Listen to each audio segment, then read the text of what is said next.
네, 연말 정산 시기가 다가오고 있습니다. 좀 더 신경 쓰면 추가 세금 고지서 대신 이른바 13월의 보너스를 받을 수 있다고 하는데요.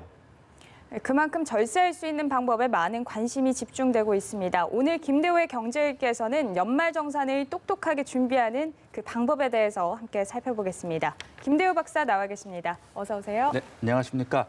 네, 저도 연말정산 매년 합니다만 이게 할 때마다 자꾸 뭘 해야 되는지 좀 헷갈리고 모르겠더라고요. 일단 그렇습니다. 예. 지금 이 시기쯤에 뭐부터 좀 챙겨 놓으면 좋겠습니까? 네, 지금 이제 오늘로 30일이 지나면 네. 네. 올 한 해도 이제 저물게 됩니다. 연말 정산은 그 해 말, 그러니까 12월 31일을 기준으로 하는 것이거든요. 그러니까 이제 남은 기간이 한 해가 저물기 위해서는 30일 남았는데 이 30일 동안 정부의 정책 목표에 좀 부합한다면 소득공제나 세액공제를 받을 수도 있고 또 경우에 따라서는 세금을 더 낼 수도 있고 이렇기 때문에 지금부터 30일간의 시점은 이 절세 차원이나 월급쟁이들 이 호주머니를 조금 더 늘리는 데서 상당히 중요한 시간으로 보입니다. 네. 그런 면에서 이제 지금부터 이 연말 정산을 의식해서 소비 활동도 좀 그 네. 패턴에 맞춰서 해야 될 필요가 있습니다. 네. 그러면 세금 혜택을 늘리려면 방금 말씀을 해주셨지만 거기에 맞춰서 소비 활동도 해야 된다 이렇게 이야기를 해주셨는데 그렇습니다. 지금부터 준비를 해야 되지 않겠습니까? 그렇습니다. 그렇다면 올해 좀 새로 신설이 되거나 아니면 반대로 혜택이 줄어든 항목이 있다면 어떤 것들이 있나요? 잔잔하게 찾아보면 상당히 많이 변화한 것으로 볼 수가 있는데요. 제 개인적으로는 가장 큰 변화는 네. 종교인 과세라고 생각을 합니다. 종교인이 올해부터 세금을 내거든요. 네. 그러니까 이제 종교인도 이 연말 정산을 제대로 하면, 그러니까 스님, 신부님, 목사님 네. 연말 정산을 어차피 해야 되는데 하면서 이 정부의 정책 방향과 부합을 시키면 상당수 늘릴 수 있다. 이 네. 대목을 우선 첫 번째로 말씀드리고 싶고요. 두 번째로 큰 대목은 출산과 관련해서 임산부나 임산부를 둔 가정에서 네. 아기를 낳게 되면 병원 비용은 요즘 의료보험에서 많이 커버가 되지만 가장 많이 비용이 들어가는 게 산후조리원 아닙니까? 네. 이 산후조리원에서 200만 원까지는 세액 공제를 해줍니다. 세금 나온 것을 200만 원 그냥 깎아주는 거예요. 상당히 큰 이 혜택이라고 볼 수가 있죠. 네. 이것도 꼭 좀 챙겨야 될 것으로 보이고요. 또 문재인 정부 들어서 이 생산직 근로자, 청년층 근로자 여기에 대해서 세금을 대폭 지금 인하를 해주고 있어요. 또 야간 근로수당 이런 거 물론 대부분의 경우에는 이 회사에서 알아서 해주긴 하지만은 네. 그래도 알고 있으면 또 혹시 실수로 돼 있는 부분을 만회할 수 있기 때문에 한번 좀 챙겨볼 필요가 있고 특히 지금 중요한 것은 국세청이 지난 11월 30일을 기준으로 해서 연말 정산 미리 보기라는 사이트를 개설해놨습니다. 네. 혹시 들어가 보셨나요? 아직 못 들어가 봤습니다. 여기 안 들어가면 세테크를 제대로 할 수가 없어요. 예. 이걸 세테크를 하라고 정부가 돈을 들여서 국민들한테 큰 서비스를 하는 거거든요. 지금 여기 들어가 보시면 홈택스라는 곳 있지 않습니까? 네. 거기 들어가서 이 로그인을 하시면 각 개인별로 1년 동안 내가 사용했던 금액이 항목별로 상당 부분을 알 수 있습니다. 그러면 이미 한도를 채운 부분은 더 이상 소비하지 않으면 되고 네. 한도가 적은 부분은 지금이라도 좀 소비하면 되고 이를테면 뭐 기부금에 대해서 네. 일정 금액을 완전 세액으로 공제를 해준다.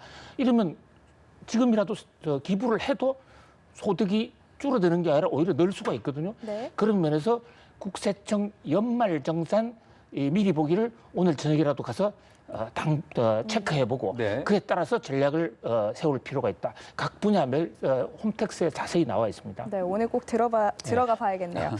보니까 또 올해 신설된 항목 중에 좀 눈에 띄는 부분이 바로 제로페이 이 부분인데요. 원래 처음에는 40%를 소득공제 준다 이렇게 이야기가 나왔었는데 이게 30%로 줄었더라고요. 그렇습니다. 사실 이제 어떻게 보면 박원순 서울시장께서 거짓말을 하신 꼴이 됐어요. 네. 제로페이는 40% 소득공제를 해준다. 네. 지금 신용카드는 15%고 또 그 현금 영수증 30%, 또 체크카드는 30%인데 제로페이 40%라고 해서 이 소득 공제를 보고 제로페이를 썼던 분들 입장에서는 네. 아주 큰 실망을 지금 하게 생겼어요. 물론 박원순 시장께서도 해주고 싶었지만 국회에서 문제가 됐습니다. 네. 왜 문제가 됐냐면요. 자, 이 40%를 해줄 경우에 종전까지는 제로페이 이 카드를 대부분 전통시장이나 영세 상가에서만 썼습니다. 근데 올해 들어서 대형 마트에서부터 확대가 되기 시작했거든요. 네. 그러면 대형 마트에서 제로페이 카드를 썼을 경우에 그때 40%를 해주게 되면 네.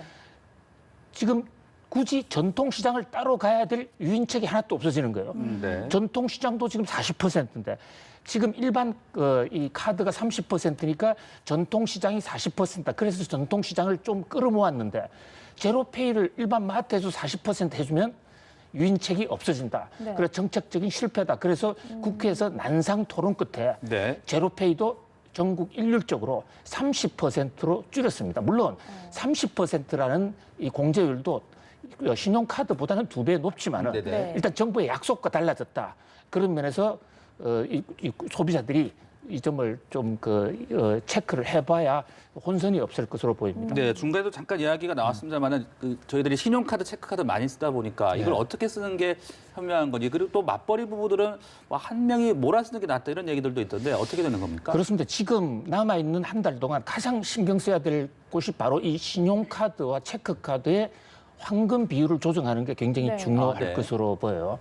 지금 많은 사람들은 신용카드를 쓰면 15%, 또 체크카드를 쓰면 30%, 제로페이를 쓰면 30% 공제해 주는 것으로 알고 있지만 여기에는 하나의 조건이 있습니다. 네. 그런 카드 사용량이 자기 소득의 25%가 넘어야 되는 거예요. 25%가 넘지 않으면 아예 공제 대상이 아닙니다. 네. 그런 사람은 일부러 공제를 받기 위해서 이쪽 시장 저쪽 시장 기웃거릴 필요가 없는 거죠. 네. 그러니까 일단 25%가 넘었다면 네. 그때부터는 카드 15%, 그다음에 현금 영수증이 30%지 않습니까? 네. 그러면 오늘 가서 보고 25%가 넘었다. 그러면 오늘부터는 무조건 카드 쓰지 말고 현금 내고 현금 영수증 받아야 됩니다. 제로페이도 물론 혜택을 받을 수가 있어요. 네. 이제 이런 대책이 이제 절실히 필요한 거죠. 또 저 부부간에 말씀하셨는데, 자 부부가 양쪽 요즘 젊은 사람들 맞벌이 부부를 많이 하지 않습니까? 네. 그런데 양쪽이 같이 사용하게 되면 25% 넘기기가 그렇게 쉽지가 않아요. 네. 그럴 경우에 둘 중에 돈을 조금이라도 많이 버는 사람, 아, 부인이 돈을 더 많이 번다 하면 모든 카드 이름을 부인 쪽으로 해서 남편이 쓰더라도 부인 카드를 가지고 사용하는 것이 부인 한쪽을 일단 25%를 넘길 수가 있거든요. 네네. 그런 혜택을 받을 수가 있고 또 양쪽이 워낙 소비가 많다. 네. 이러면 어느 정도 500, 300만 원 이상까지 공제를 받고 나면 그때부터는 또 분할해서 써야 됩니다. 아, 네. 그다음에 하나 중요한 것은 신용카드 사용량을 측정할 때 모든 금액을 신용카드 금액으로 인정해 주지 않습니다. 자기는 신용카드로 썼다고 생각하는데 국가 정책상으로 이를테면 일본에 가서 해외여행 가서 쓴 금액 네. 이것까지 우리 공제를 줄 필요는 없지 않겠습니까? 그런 대목이 무려 10몇 개가 돼요. 아이고, 예. 예, 그것이 마치 들어가 있는 거로 착각하면 계산이 잘못돼서 25% 넘었다고 생각했는데 나중에 공제 못 받는 수도 있거든요. 뭐 그런 것도 사실 사이트에 들어가 보면 네. 얼마든지 체크해 볼 그래서 수가 그 있습니다. 소득의 25%를 넘기냐 안 넘기냐 그게 상당히 중요하겠군요. 그렇습니다. 예. 네. 그렇다고 일부러 25%를 넘길 아니, 필요는 물론이죠. 없어요. 예, 예. 공제 받는 금액이 아무리 크다 하더라도 소비 금액보다는 크지가 않거든요. 이 카드 부문에서는 그 황금 분할의 비율, 네. 15, 30, 30의 그 비율을 잘 25까지 포함해서 잘 활용을 해볼 필요가 있습니다. 네. 박사님 말씀을 들어보니까 굉장히 헷갈리는 부분도 있을 것 같다 네. 이런 생각이 드는데 이렇게 매년 세법도 바뀌고 네. 또 전문가가 아닌 입장에서는 네. 굉장히 혼란스러운 부분도 있을 것 같습니다. 마지막으로 네. 올해 그렇다면 연말정산을 앞두고 직장인들이 특히 주의해야 할 부분이 있다면 어떤 네. 것들이 있을까요? 몇 가지 중요한 포인트들이 몇 있는데요. 우선 연말 소득공제를 조금이라도 더 받아보겠다고 소비를 더 많이 늘리는 거 이거 굉장히 어리석은 짓입니다. 네네. 공제액이 소비액보다 클 수가 없거든요. 네.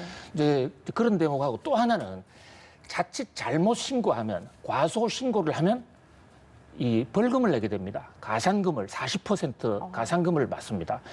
그래서 일부러 과소 신고를 하면 그때는 죄가 상당히 커지고요. 실수로 했다는데도 가산금을 내거든요.